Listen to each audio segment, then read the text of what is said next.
Jo, a samozřejmě bude příbytek z autority, taky to patří, ale to už jako nemusíte sledovat. Zbavuješ se lásky jedné a vbíháš do života druhé. Bude hnusnější, krutá. Snad se to nestane. Věříš v to i jiné a stěží hledáš tu správnou iracionální vůli. Nepřijmeš dne do svých tajů, žádná touha nevyzbyla. Dosedám a rodný kraj mě vítá. Mysli je však pouze zášť. Víš, takovej šejk, to není jednoduchá záležitost. Je to otázka cviku, něžnosti a zkušeností. Musíš jít k tamhletomu přístroji, stoupnout si k němu čelem a velice jasně a zřetelně vyslovit: malý jahodový šejk, prosím. Avšak vyroste z něho zase nový květ, který svou něhou hořkou vykoupit si musí touhou.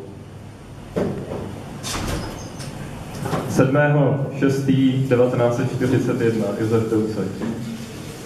Josef Doucek byl můj pradědeček. Tak, to je normálně.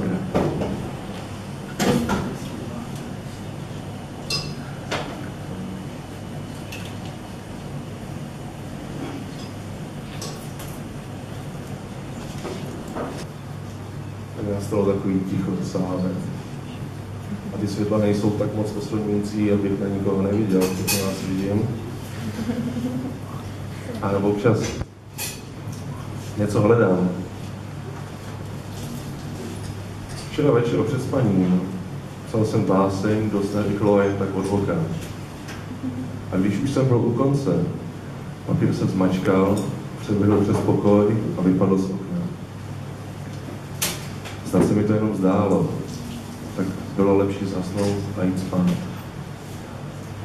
Ráno cestou do školy jsem ho našel, ležel před domem, zežmouvaný, pošlapaný, špinavý. Zvedl jsem ho a rozložil. A ta báseň se znovu otevřela, jako květ na louce. Stálo tam pouze jedno slovo. Zastrčil jsem ji do kapsy, aby se trochu ohřála. A cestou v tramvaji lehce dopsal, dospal, zaspal. Už, Dobře. Ještě správně zjednodušit, ne? Tak. Slyší mě všichni? Slyší mě všichni, ale já to povědět. Tak. Jo, kapitola se nazývá Blogerka. Moje minulost? Otec s matkou po mně chtěli, abych byla normální. Já po nich žádala vlastní pokoj, ale hlavně svatý klid. Ani jednoho jsem se úplně nedočkala. Doma jsme měli jeden počítač na celou rodinku, velká vzácnost. Ségra si směla oblíkat panáčky a stavět jim domky o víkendu mezi úkoly a večeří. Já si mohla slovy Raymonda Chandlera leda tak oloupat pomeráč.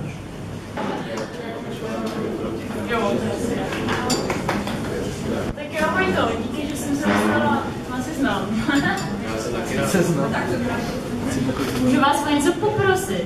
Ačkoliv jsem si dala jedno pivo, tak stejně jsem docela nervózní. A mám pocit, že někde si to člověk vychutná víc, když má zavřený oči. Takže úplně vás k tomu nemůžu nutit, ale kdybyste mohli zavřít oči, tak já bych byla v klidu. A kdybyste si to třeba i užili.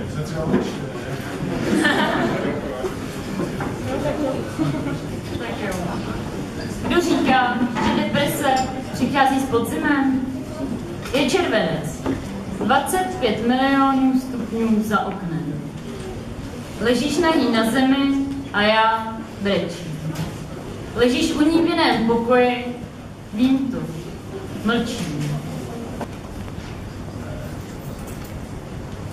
Další se jmenuje Myšlenka, vznikla v Praze asi před 6 nebo 7 lety v tramvaji. Napíšu do sněhu, jak tiché krůčky toulavých koček, které se zapomínají na střechách pražských ulicích. Cestou tramvají domů nesmělé svítání a jsem to zase jenom já a přesný rytmus kolejí. A myšlenka? Myšlenka to po mně zůstane nehmotná. A teďka teda závěrem, aby život není jenom veselý, jo. tak přečtu úplně novou báseň, která se jmenuje Konstrukce potenciální recepce. Bourají se stěny a všechny domy s vyprahlými příběhy se mění bezvýznamné mezníky rozpraskaných zizvených kůží rozrůstajících mechem. Zatímco se nohy tupí v doskách a oči slzí ze zvířelého prachu, zatímco střepy praskají pod nahými těly a krvácejí kolena, tak stále zůstává cit v prstech a ruce se marně natahují, hledají smysl. A je úplně jedno, kolik travers se zabodává do zad, a je úplně jedno, kolik stigmat se nachází v duši a kolik cihel na ramenou. Když vše odvane první vichr a z čistého stolu dvou nahých těl zejde nový průkop. Jenom proto, aby noční můry z existence měly trhliny, byly bezvýznamné, stejně jako ty stěny, jako domy s vyprahlými příběhy. Rum tuzemský vytváří HDP tuzemský. Jeho rezavá barva vyspěje jeho svěžest a ladnost. Jsou v něm vrcholky hor i hlubiny moří. Plave v něm veškerá moudrost světa. A voní jako božský parfém. Když pije tuzemák, myslím na tvůj poštělák.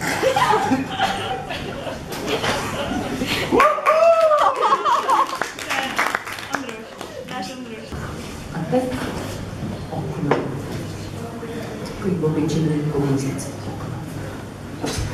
Dům, okno, sklo, izolace. Izolace od světa, od lidí, od všeho živého. Izolace života. Stála tam a zírala ven. Ven na běžný lidský život proudící krajinou a světem. Musela ho otírat rukávem svého černého bolavého svetru. Dýchala na něj totiž tak, že se při každém třetím výdechu zamlžil pohled na svět. Otírala a zírala. Toužebný pohled z okna jí ubíral sílu. Stála tam za oknem a plakala. Horké krvavé slzy jí pomalu stékaly po tváři. Padaly na prošlapaný špinavý koberec, pamatující si všechnu její bolest. Trpěl s ní, stejně tak jako to okno. Okno do duší lidských životů. Stála tam a jemný tón v hlavě ji podpíral. Slyšela záři své.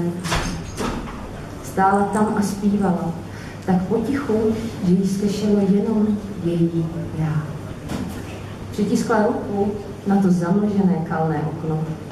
Stála tam s rukou na okně, s rukou pomalu sjíždějící pryč ze životů jiných lidí, ze života svého. Ten otisk tonoucí se ruky tam pořád je. A ona spí. Já děkuju Kačence za její vystoupení a zeptám se, jestli tady je někdo, kdo by chtěl ještě něco přečíst. Je tu někdo takový, kdo se neozývá? Co vadí? Já bych mohl přečíst, co mám tady. To ne. Tak vidíš. No tak když to je teda takhle, že se nikomu nechce, tak vám velmi děkuji za to, že jste přišli, že jste poslouchali, tleskali a další čtení bude určitě na podzim. Řekl bych, že tak v říjnu, kam jste všichni zváni, autoři můžou posílat přihlášky a díky moc a považujte večer za ukončený. Ještě se za mnou teda můžete stavit, pokud máte zájem o kuchařku. To je všechno. Děkuji.